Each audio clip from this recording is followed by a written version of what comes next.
So you can see I'm down here at Weldon boat ramp.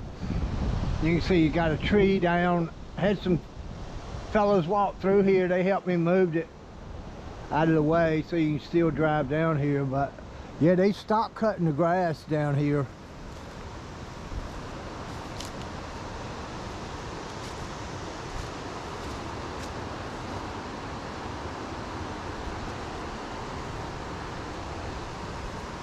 So I want to talk about the baits that I use on this river.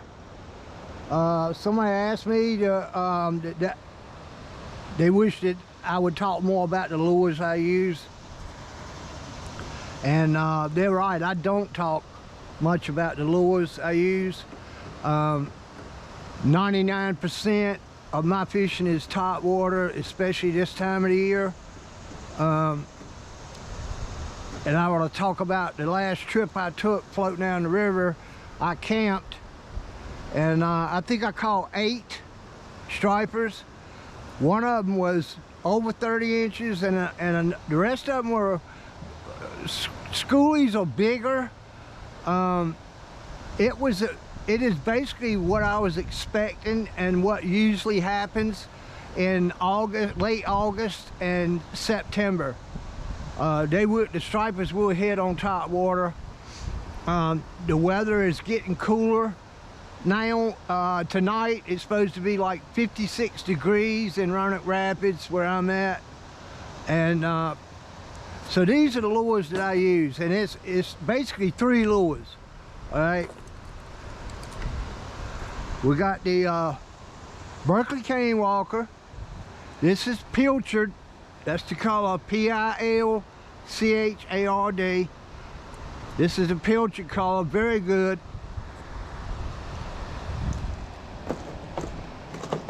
During the camp trip, I started using Big Red, and these are salt water. These are saltwater versions of the cane walker, the Berkeley cane walker. They got better hooks. They're galvanized. They're made for saltwater. They won't corrode. These are the best lures to buy. I don't even buy regular cane walkers anymore because these are basically the same price, and you get a lot more colors when you choose the saltwater version of the cane walker.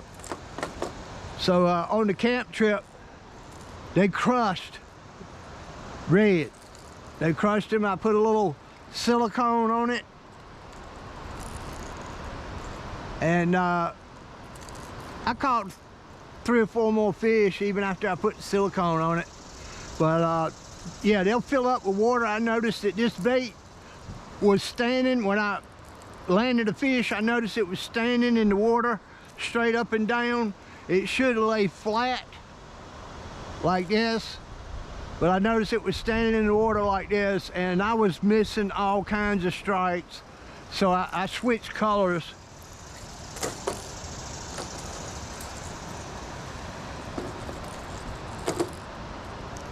This is one that I tried on my last trip.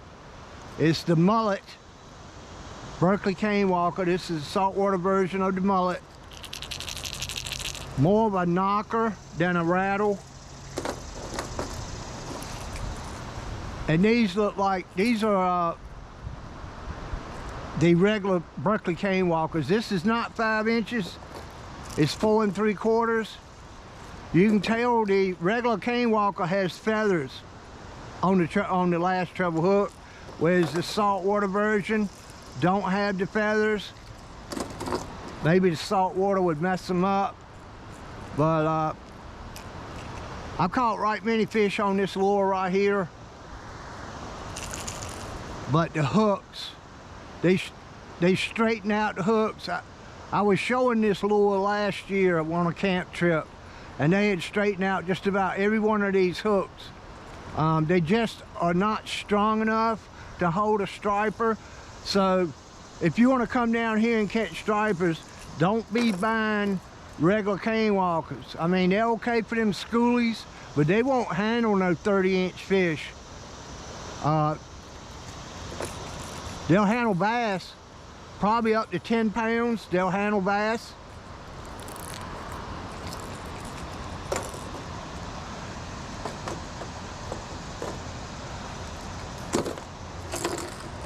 It's another saltwater version. This is called Blue Steel. I've caught right many on it, but I don't think it's as good as the mullet.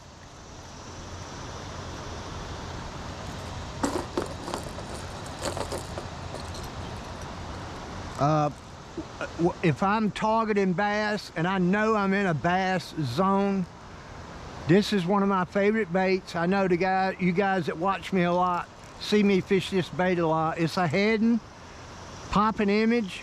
It's a little popper. It's got some rattles to it, makes a lot of noise. This is bait number 2 for top water. And specifically for bass is the Larry Dahlgren River to Sea Real Whopper Plopper. And this is the Helsinki shad.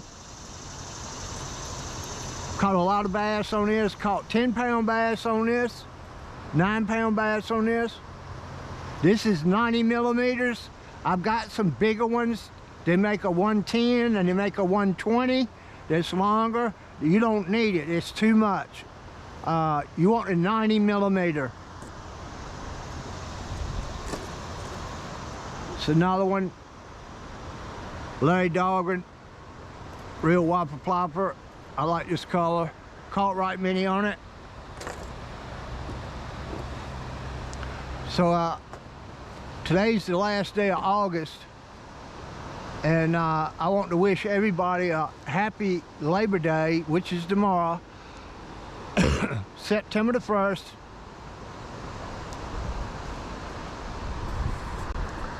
And September is the time of year when there ain't much rain, and they'll keep the river low like it is today at 2,000 to 2,500 almost the whole month of September, even during the weekdays. But definitely on the weekends they'll drop it just like today. They'll drop it for Friday night, Saturday night, and Sunday night. So if you're camping, you ain't got to worry about your tent getting swept down river if you want to camp on the sandbar.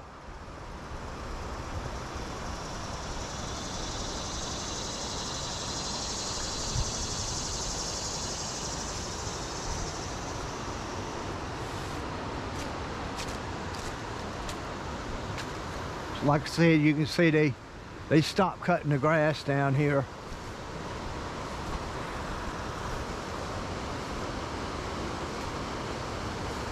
Okay, we got a boat down here today.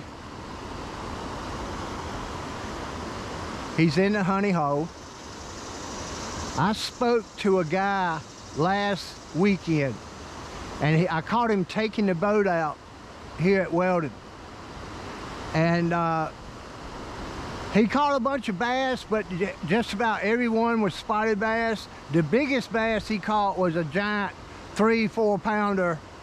And he caught him downstream at the big rock, right around the curve at the big rock, and up into the little river. And as I got to talking to this guy, he was telling me that he saw a sturgeon. He didn't catch him, but he saw a sturgeon swim under his boat. And this is not the first time. People has told me last year that same thing, that they didn't catch him, but they saw a sturgeon. And nothing looks like a sturgeon but a sturgeon in this river. I've never seen one. I've never heard of anybody catching one. But yeah, I believe there's a few in here.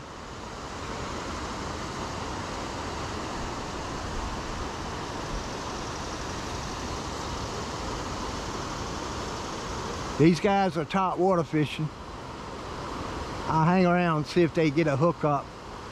I think they would have better luck if they'd have went to Gaston on a day like today. That's the perfect boat right there for Gaston. All you need is a trolling motor.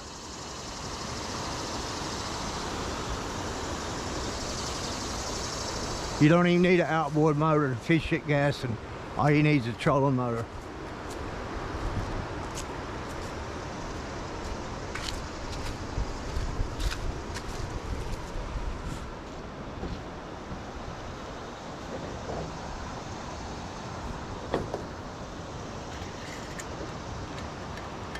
Somebody sent me this from the mountains of North Carolina, boy. Labor Day, here's to you.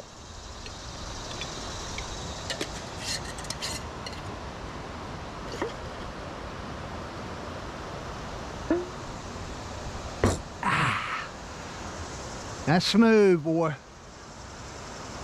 That's smooth. So, during my camp trip, I was getting a lot of hits without catching the fish. The stripers were just making predatory reaction strikes on these top water, the cane walkers. And the biggest fish I caught, if you see the video, I've got him hooked in the forehead. So, you know, you could foul hook them, but they were headbutting the lure.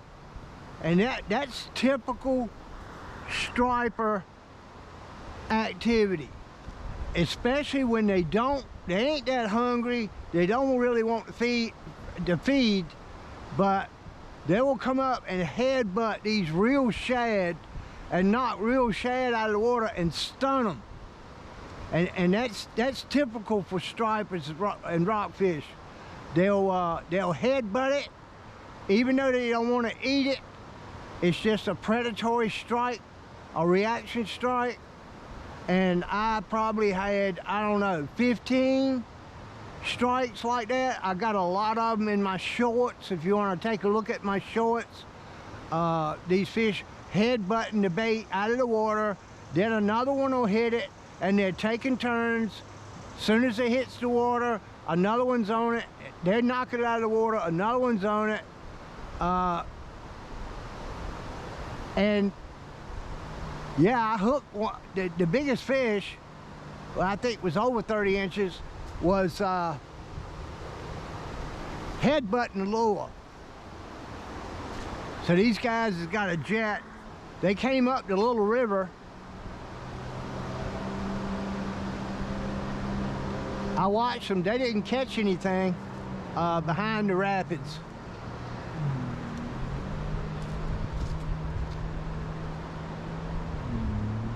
It's a little breezy today, but today's a good day.